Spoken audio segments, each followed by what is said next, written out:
সকালে বানাইছিলাম রুটি, সেখান থেকে 2টা রুটি আমি রেখে দিছি। বিকেল হলে তো বাচ্চাদের বায়না থাকে যে একটা কিছু খাবে, তা রান্না করছিলাম আজকে মুরগির মাংস। সেখান থেকে একটু মাংস নিয়ে নিয়েছি। এই মাংসটা আমি একটু জোড়া জোড়া করে নিয়েছি, আর এই রুটিটা আমি আরেকটু বেলে পাতলা করে নিব। আমি বাহিরের জিনিসটা কম বাচ্চাদের খাওয়াই, আমি নিজেও সচেতন, বাচ্চাদেরকেও সচেতন করি, আর আপনাদেরকেও আমি সচেতন করে দিই যে সবসময় ঘরে বানানো জিনিসটা খাওয়ানোর চেষ্টা করবেন। তো আমি যাই কিছু করি আপনাদের সাথে শেয়ার করি। আমার ভিডিওটা না টেনে দেখবেন কী করে। এই যে দেখেন, একদম সহজ হয়ে যাবে। তবে রুটিটা আমার বেলা হয়ে গেছে, আমি এখন পিস পিস করে কেটে নিব। একটু টেস্টিভাবে কাটলেই সুন্দর হয়। তা আমি বেশি তো আর বানাতে পারবো না, অল্প করে বানাবো।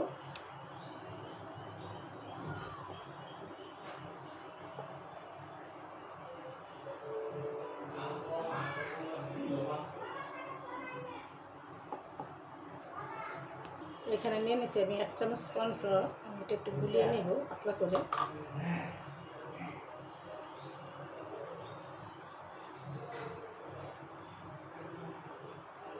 এটা গুলানো হয়ে গেছে।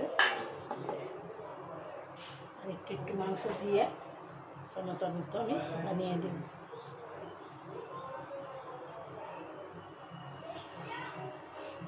একদম সহজ, বাচ্চাদের যেরকম দিয়ে খুশি করা যায় আমি সেরকম করে করলাম, আর আপনাদের সাথে শেয়ার করলাম।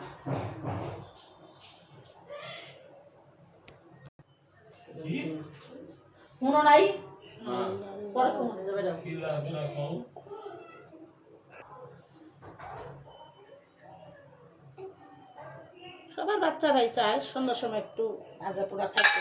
আমি আমার নাতিনদের আমি হোটেল দিয়ে কিনা খাওয়ানোর চেষ্টা খাওয়াই না, আমি সবসময় নিজে হাতে তৈরি করে যা পারি তাই আমি খাওয়াই। তো দেখেন, ঘরে থাকা উপকরণ দিয়ে কিন্তু বাচ্চাদের সুন্দর সুন্দর নাস্তা তৈরি করে খাওয়ানো। সমস্যাগুলো কিন্তু এখানে বানানো হয়ে গেল। মাথায় বুদ্ধি থাকলে বাচ্চাদের যাই থাকে হাতের সামনে সেটা দিয়ে একটা নাস্তা তৈরি করে দিলে বাচ্চারা অনায়াসেই খায়। তা আমি সবসময় আমি যা থাকে ঘরে আমি সেটা দিয়ে কিছু বানিয়ে আপনাদের দেখাই। এখানে আমার নাতিন বানাইছে এটা।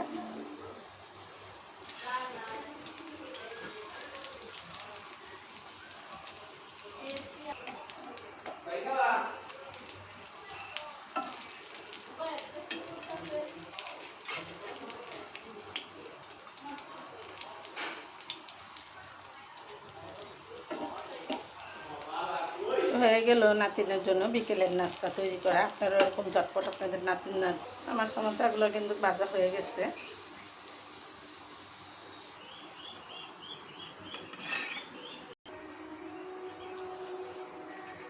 হয়ে গেল বাচ্চাদের জন্য বিকেলের নাস্তায় ঘরোয়াভাবে তৈরি করা। আপনারাও আমার ভিডিওগুলো দেখবেন, না টেনে এরকম সুন্দর নাস্তা তৈরি করে বিকেলবেলা সব বাচ্চাদের খাওয়াবেন। আর ভিডিওটা বড় না করে রেখে দিলাম। আসসালামু আলাইকুম।